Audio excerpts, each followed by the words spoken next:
আপনিও হয়তো ভেবেছেন গাড়ির মধ্যে বসার সঙ্গে সঙ্গে আমাদের বমি আসতে শুরু করে, আর তখন আপনি বলেন এই গাড়ির মধ্যে কোনো দোষ আছে।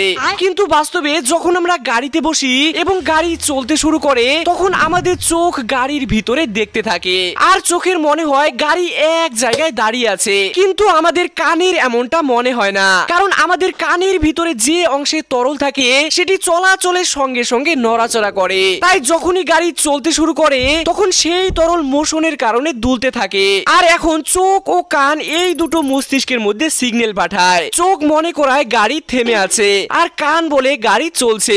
এরকম ভিন্ন ভিন্ন সিগন্যাল আসার কারণে মস্তিষ্ক মনে করে শরীরের ভিতরে কোনো বিষাক্ত বা ক্ষতিকারক জাতীয় কিছু ঢুকেছে, যার কারণে বিভ্রান্ত হচ্ছে। তাই সেই বিষাক্ত জিনিসগুলিকে বের করার জন্য মস্তিষ্ক আমাদেরকে বমি করায়। আলহামদুলিল্লাহ, সকল প্রশংসা আল্লাহর, যিনি আমাদেরকে এত নিখুঁত ভাবে তৈরি করেছে।